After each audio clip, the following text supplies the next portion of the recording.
Hi, my name is Andrea Miller, and I'm a registered dietitian and certified diabetes educator at community hospitals and wellness centers in Bryan. Welcome to Live It Local. Today we're at the Bryan Farmers Market located by the Bryan Movie Theater and the Chamber of Commerce. And we are going to be looking for ingredients to use in our recipe that we're going to be preparing. Today we're going to be preparing a black bean and corn salad wrap, and we can find most of our ingredients here at the local farmers market. So let's look around and see what we can find today. So we're going to take a walk through the farmers market and see what everybody has to offer. Unfortunately, we're not using honey in our recipe today, but there's local honey available at the farmers market. This gentleman has some ingredients that we're going to use in our recipe. He has some cabbage and tomatoes, and he actually has some peppers too.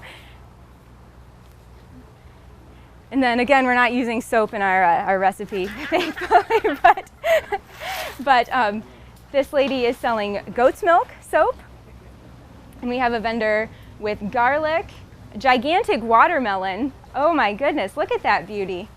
This is Matt. Matt's the owner of Master Plan Farms, and he has a really cool business. He's the owner of a CSA, is that correct? Yep. Can you tell us a little bit about what a CSA is? Okay, CSA is community supported agriculture.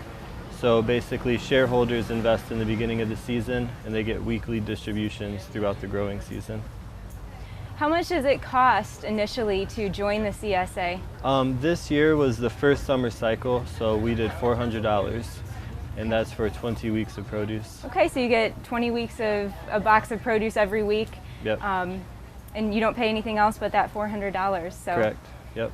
Heck, I pay $200 almost every week at the grocery store, so that's really a good deal. Yep. And I'm sure that, I mean, look how beautiful all this produce is. I mean, this is the freshest produce that you can get. So thanks for sharing some information about your business. Yep.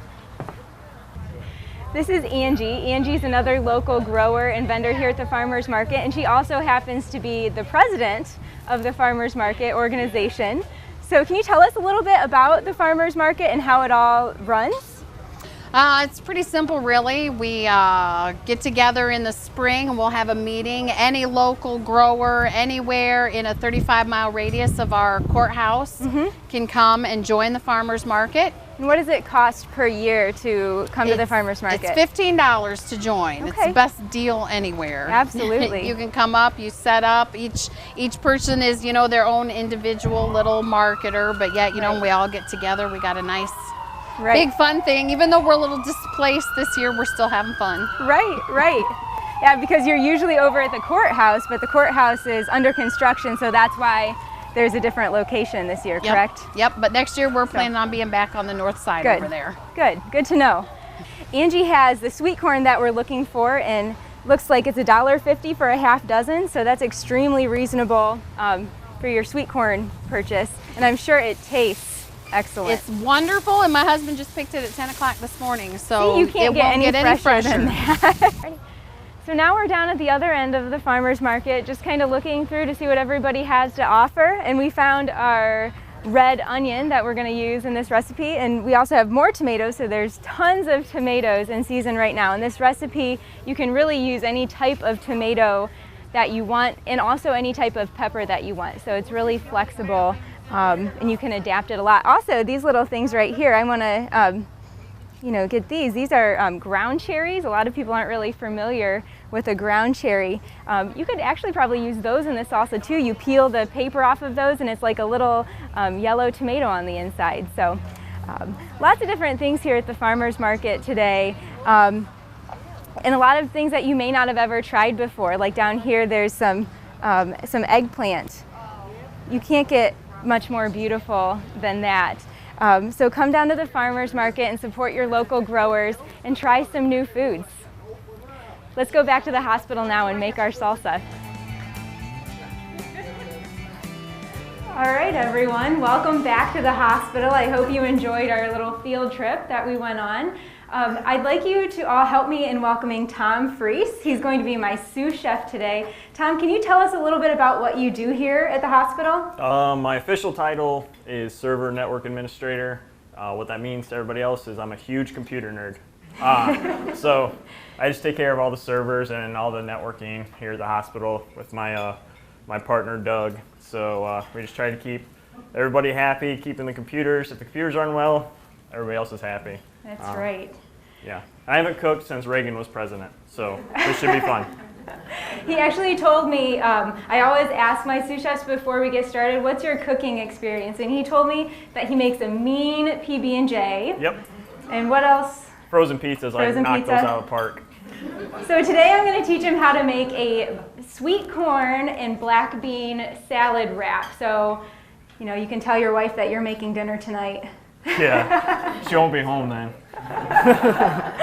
Okay, so to get started, we're going to start with our first ingredient, our fresh sweet corn. So Tom, I'm going to have you hand me an ear of corn, and I already took the husk off and took the little threads off, and we're actually not cooking our sweet corn today, so I did make sure to wash it really well. So this is a completely raw recipe. We're not cooking anything, so there's no heat source today. So basically we're just gonna chop stuff up, put it in a bowl, stir it. You can't get much easier than that. And this is actually a vegetarian recipe, so there's no meat in it, but it actually is a complete protein. The proteins in the corn and the beans that we're going to use complement each other, so it's actually almost as if you're eating meat because you're getting all of the amino acids that you would find in meat in the vegetables. Now, if saying vegetarian just kind of immediately turns you off from this recipe, I will teach you at the end how you could add some meat to it to make it a little bit more hearty. So a raw sweet corn, you may wonder, well, what's that going to taste like? Actually, when I made this at home, my husband asked me if I added brown sugar to the salad because it actually makes it a lot more sweet. So I'm going to get started here, and I'm just going to cut the kernels off of the sweet corn. And I'm going to have Tom jump in here in a second and help me. I'm going to show him how to cut the first one off. So I'm just kind of running my serrated knife down the kernels. Oops, it gets kind of slippery.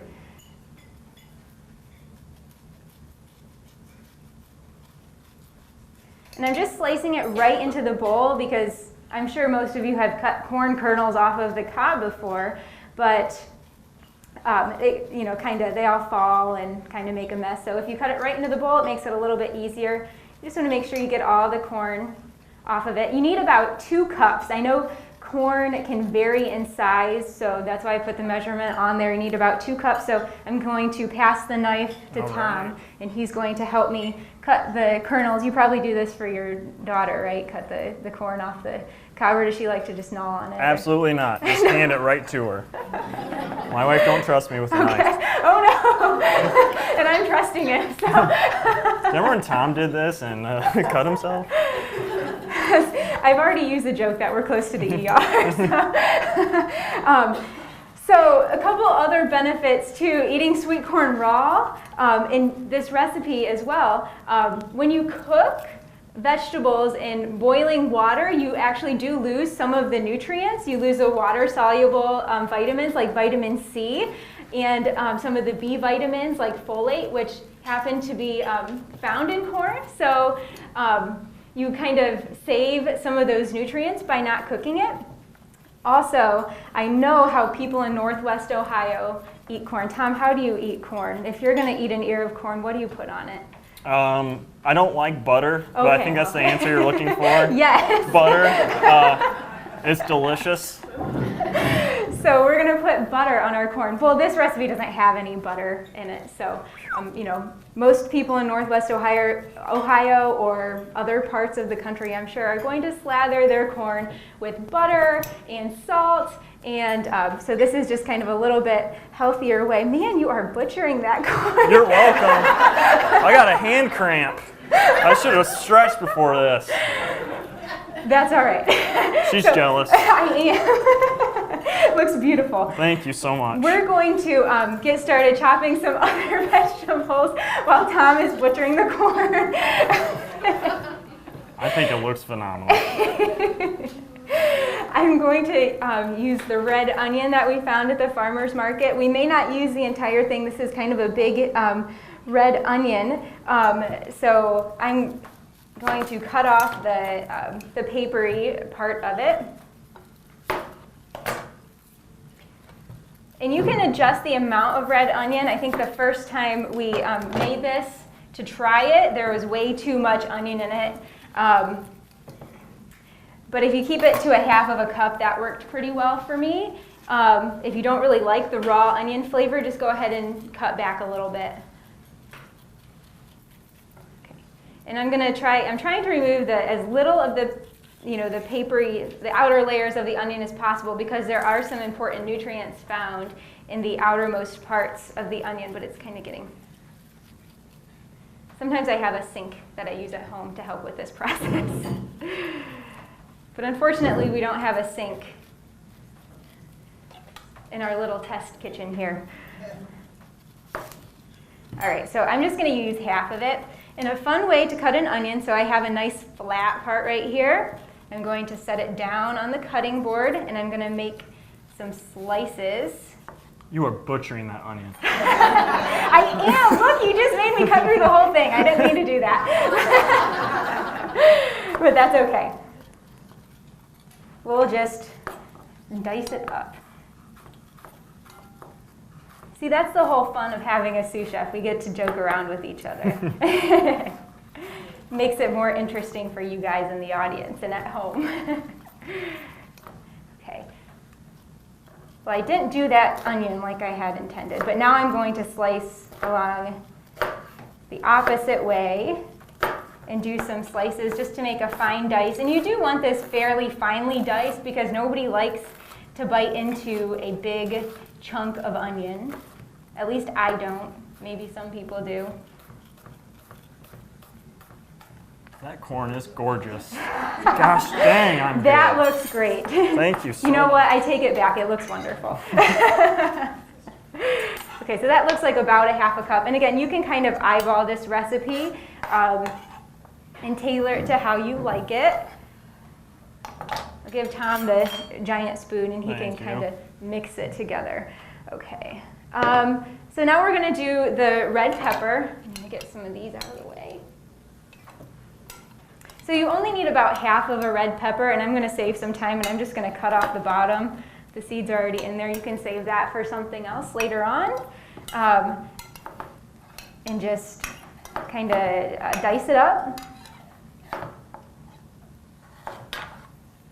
There's no right or wrong way to do this. Again, you just kind of want it to be finely diced, because it is a salad. You want it to be about the same size as your other ingredients.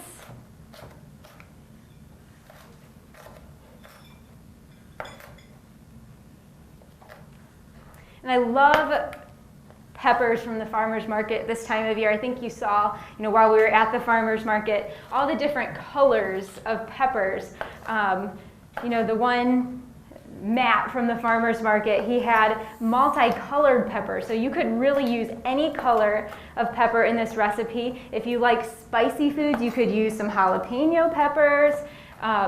Really anything goes in this recipe. So I'm just kind of giving it a quick dice.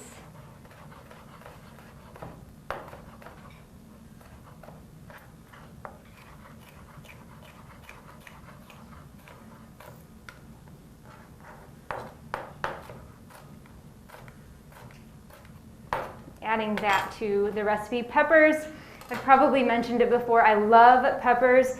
They're just so flavorful, and they're a really awesome source of vitamin C. And again, you're using it all raw in this recipe, so you're getting 100% of that vitamin C. You're not having any of it lost in the cooking liquid.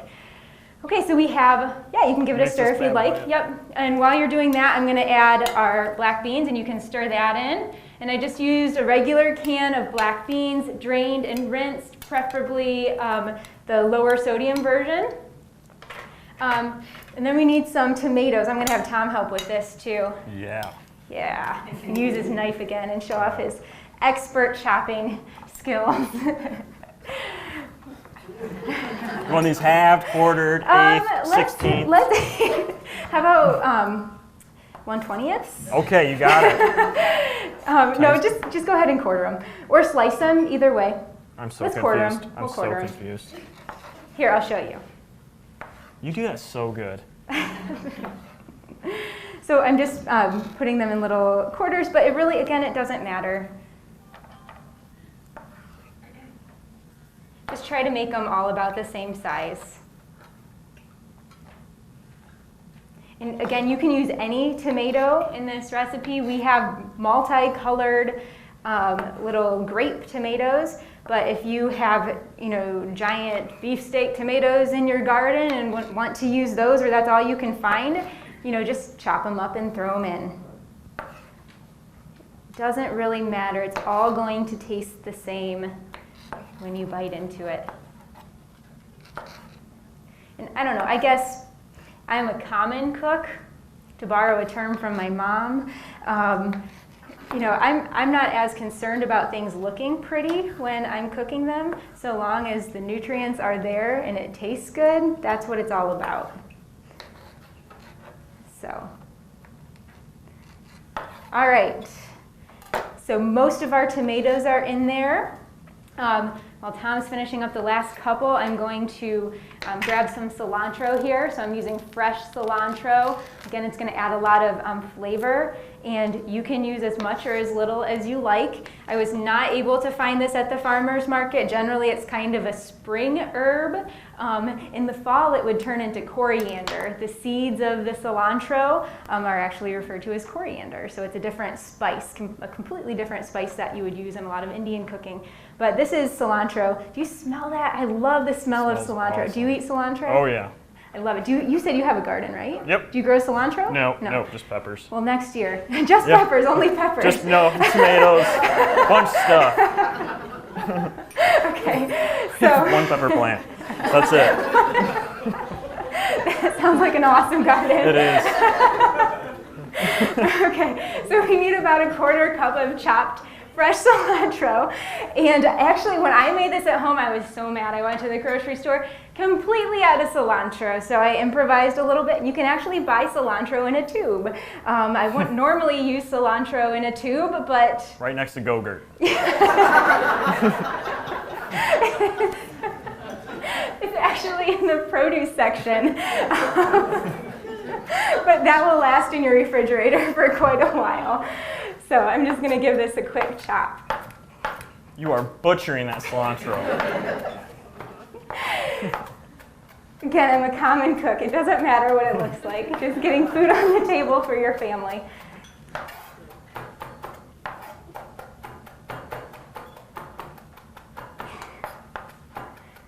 All right, good enough. I actually liked the cilantro in a tube. It tasted pretty good. Okay, so cilantro's in there. I guess we're to our limes, which we're going to make our dressing. So I'll have you can do one and I'll do the other. Okay. We're going to juice them into the bowl. So I like to start by rolling the lime to release the juices. Hopefully these are juicy limes. And then I'm just going to slice it in half. Sometimes limes have seeds in them, so that's why we're doing it in a separate bowl. You just need the juice of 2 limes, and just go ahead and squeeze the juice out into the bowl. And you don't have to use fresh limes. If you don't want to, you could always use... Lime in a tube. Or in a bottle. They do sell bottled lime juice that would save you an extra step here. So I always keep that in my refrigerator. Don't you love what you do with one hand? I have to use 2. I'm just a little bit stronger than you. After this, we're arm wrestling after this on camera.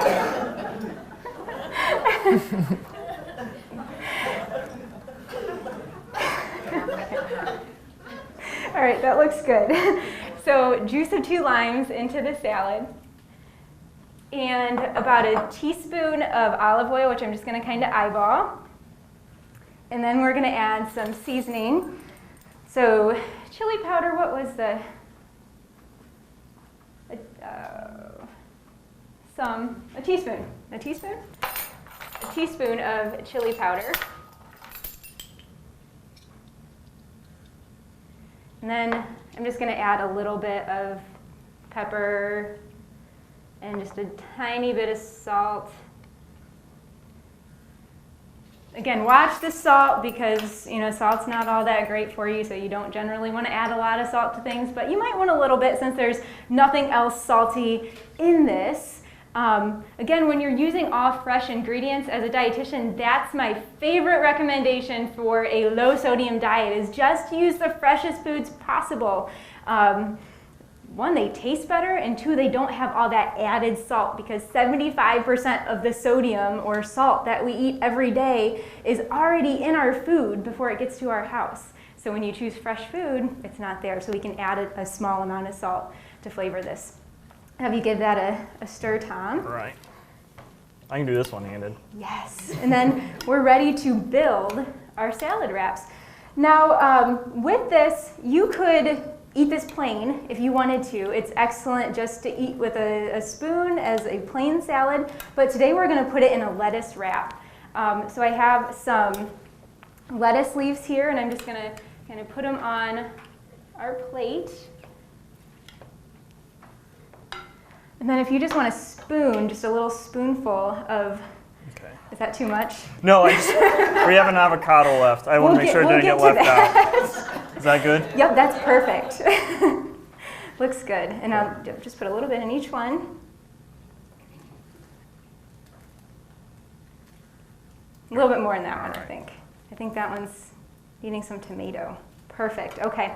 So I'll set this aside for now. We'll get to that avocado. I promised Tom that I was going to teach him how to cut an avocado today. I think most of you have already seen me cut an avocado, so it's Tom's turn. I'll butcher it. Now, I'm going to hope that this avocado, if it's brown inside, it's not Tom's fault. I just want to throw that out there. You can still blame me. It Okay. doesn't matter. We've had a little bit of an avocado problem, I hear, and we're running a little bit brown on the inside. So if it's brown, then You can go get some in the tube. Yes. There you go. So we're going to take the paring knife. This is called a paring knife. All right. And we're just going to just slice. So I'll show you a trick actually to see if it's a good avocado or not. See how there's a little stem on there? If you kind of gently peel that off. So it is it's not, if you find one that's green on the inside, that you can peel off the stem and it looks green on the inside, that's a surefire way to know that you have a good avocado. This one looks a little bit brown though on the inside. So we'll see. So I'll let you go ahead and just slice down the middle of it, like make a score all the way down the middle. Have you ever eaten an avocado? Oh yeah. Okay, so there's a big pit on the inside. So just until you hit the pit and then go all the way around. Gosh, she's doing a great job. Man. Okay, now just twist it apart. So pretty good, pretty good. Awesome, okay. Now what, Andrea? So I'm actually gonna take it now.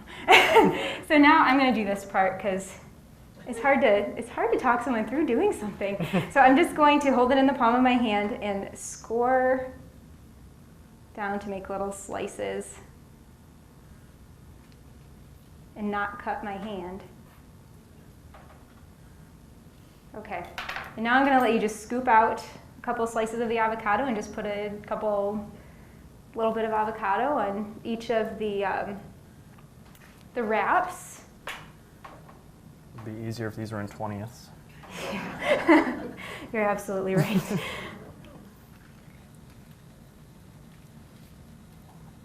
I'm just gonna place a little chip on top. Beautiful. Now you don't have to use the avocado. You don't have to use the chips. You can crunch the chips up on top. There, nice. Okay. Again, this is the lettuce wrap. You could also use cabbage, but there are so many different options that you could do with this, basic corn salad.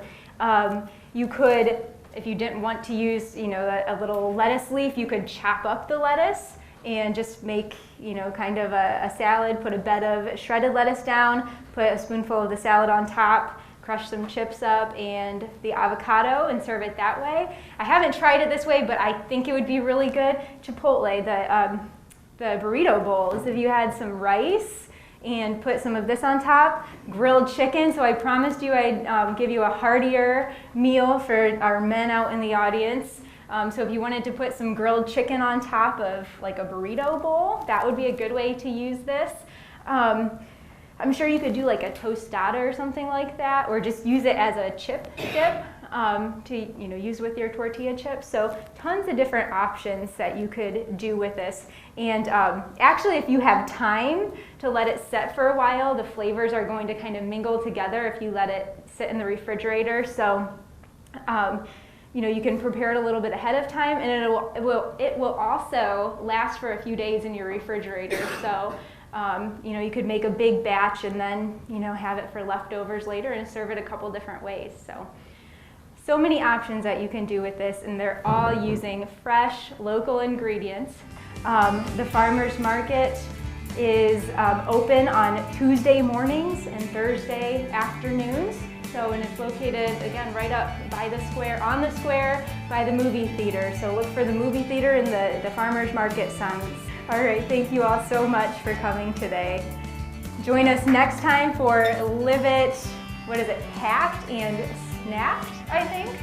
So, and Tara, our other dietitian, is going to be my sous chef next month. So come and watch Tara and I prepare some packed foods.